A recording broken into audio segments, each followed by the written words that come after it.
So Luton won the first game of the League One season 1-0 at home against AFC Wimbledon. We now are playing away from home in our first away game of the season against Peterborough. And let's just say I'm feeling confident going into this game. Before I go into detail on today's match preview against Peterborough, please smash the like button on today's video. It helps the video perform better on YouTube. Let me know your score predictions and also your predicted lineups and how you're feeling going into this game. If you are a Peterborough fan watching this video, we are friendly down in the video comments, so let us know your thoughts as well going into this one. And if you are new to my channel, please subscribe. I make Luton and EFL content. Before I talk about the Peterborough game this weekend, let's quickly reflect on the Wimbledon match.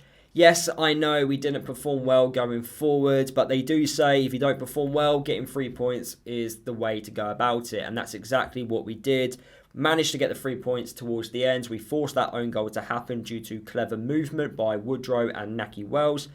Really good goal when you keep watching it back. And it all came from Cal Naismith with a fantastic interception.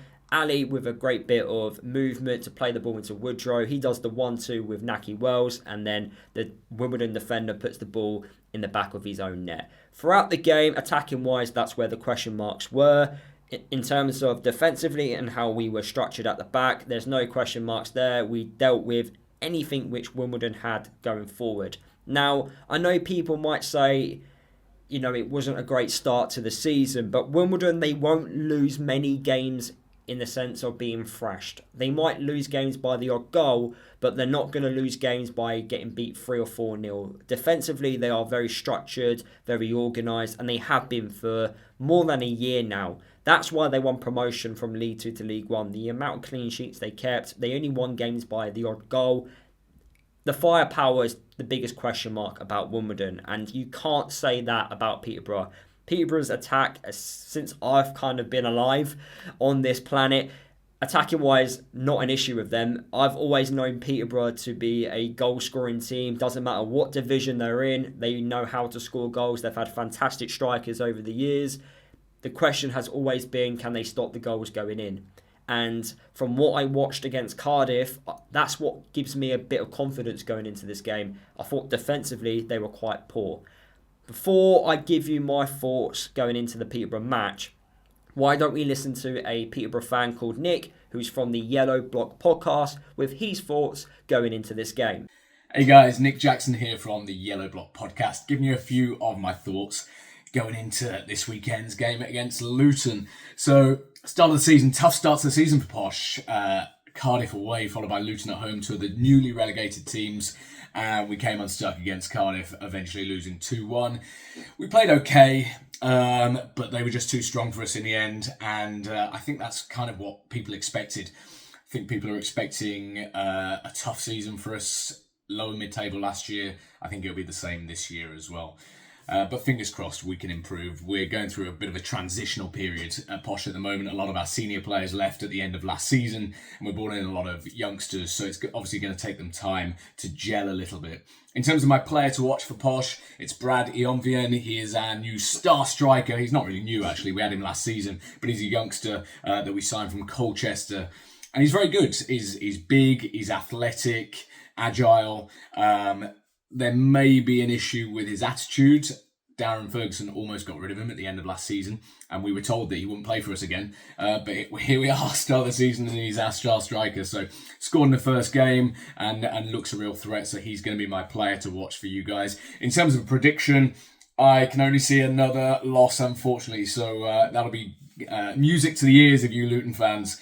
I'm expecting another 2-1 defeat. However, we are playing at home, so if I put my optimistic cap on, 2-2. But I'm going to go for a 2-1 defeat.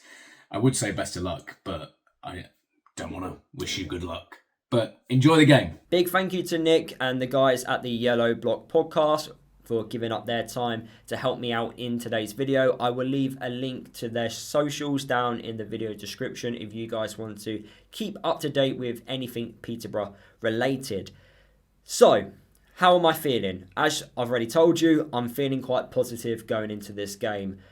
Why? Because I did watch the Cardiff versus Peterborough match, and Peterborough defensively, they didn't look good. They looked disjointed, very youthful backline, I have to say. They don't have much experience within their team. We'll talk about that in a second. They didn't defend well. They didn't know how to stop Cardiff from creating chances. And although Cardiff won 2-1, it could have been 4-5. Cardiff did create so many clear-cut opportunities, especially in the first half. But Peterborough, they managed to go in at half-time 1-0 up. Peterborough, counter-attacking wise, in the transition, they are very good. They've always have been a very good side, especially when it comes to counter-attacks. And that's exactly what they did against Cardiff. Cardiff at times sloppy out from the back, poor passing, and Peterborough basically took advantage of that. So Luton, our passing at the back really needs to be on point. Otherwise, Peterborough are going to take full advantage. Peterborough, they didn't really create too many opportunities from open play. A lot of it did come from, if Cardiff made a mistake at the back, they took advantage. And they had a really good striker up top called Bradley. He's young, really good at dribbling. He's strong, and he caused the Cardiff defence all sorts of problems. And he will give Mans Anderson, Cal Naismith, Chris Makosso a real test. It doesn't matter if he's up top on his own. He will give our three centre-backs a tough afternoon. So overall, that's why I'm a bit confident going into this game, because the only way I see Peterborough causing us an issue is through counter-attacks. It's through Luton being stupid at the back. I think, honestly, attacking-wise, we'll have a lot more joy in this game. I think Peterborough, with that defence, with the youthfulness within their group of players, I think they're going to struggle this year. And I do predict Peterborough just to finish above those relegation places. They could easily be in a relegation battle, in my opinion, because of how young that team is. If you don't know the Peterborough model, they do sign young and hungry players. I just don't think the current group of players is ready for League One football. I think they're going to be more ready for next season. But whether or not they can do the job, and that is stay up this year, we'll soon find out. But I just feel like it just lacks experience within the side. And yes, they've got some good players that can cause us problems, but there isn't any experience in the team. And I feel like that's when we can use our experience as an advantage, the likes of Cal Naismith, Naki Wells, Saville, to step up and get us through this game against this very youthful Peterborough side. So what is my starting 11 for the game against Peterborough? Now, lots of people might not agree with me on this, but I think it has to happen due to Peterborough and their strengths, which is the counter-attacking aspect. I don't think Nigel Longvic, Big Nigel, should be playing left wing back, not against the tricky wingers which Peterborough have. They will target him. Centre-halves, they don't like players running at them. Imagine a centre-half who's playing out of position having a player run at him. He ain't going to like it. And they will target him down on that left-hand side. So I think, tactically, we must play Ali as the left wing-back. I think Ali struggled quite a bit playing in that number 10 striker role behind Naki Wells. I think he's so much better out wide. And if that means he's got to play as a left wing-back, then so be it. But at least he's quick. We already know that Bramall, he's not actually ready. He's not fit enough to play in this game against Peterborough. In fact, Yates as well isn't fit to start. So we won't be seeing any of our new signings at least starting in this game. So I feel like Ali, with his pace, at least he can keep up with the Peterborough wide players. I just want to make it clear, I don't realistically want Ali to play as a left wing back. But against Peterborough and with the current players that are currently available right now, it's the best option for me.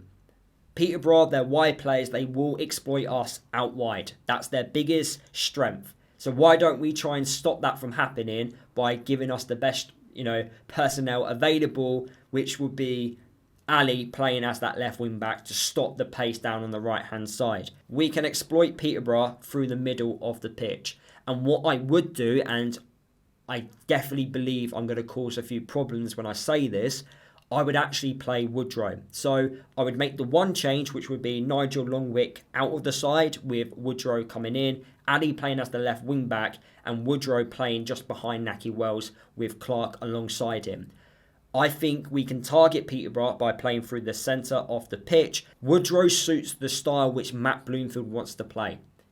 Woodrow is very comfortable at linking the play up. The way we are going to play against Peterborough will absolutely suit the way Woodrow loves to play.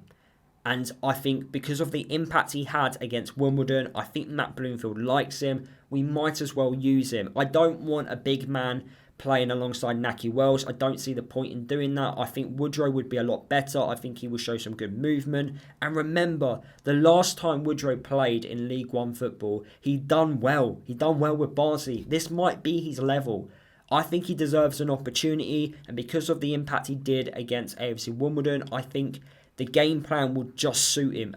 For me, it just makes sense. So that's why I would make the one change. I don't see Luton changing the formation to a back four. I think Naismith, Anderson, and also Chris Makosso will start.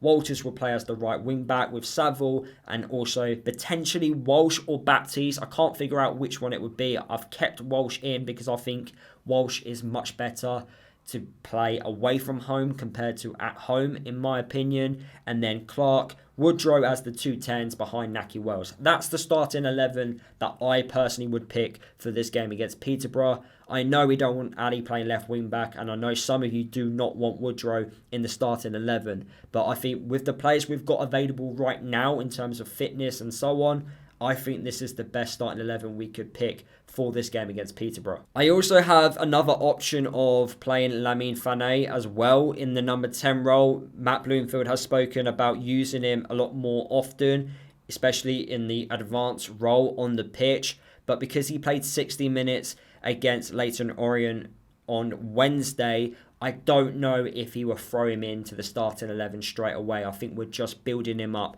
as he did miss part of pre-season. So that is how I'm feeling going into this game against Peterborough. I feel confident. My score prediction for this one is 2-1. I think we can go ahead in this game. I think we can get a comfy 2-0 lead. I think Peterborough will score a goal late on, but we'll just be able to handle the attacking threat which they will show towards the last stages of the game, and we'll walk away with the 3 points. That's how I'm currently feeling. That's the starting 11 that I would pick for this game.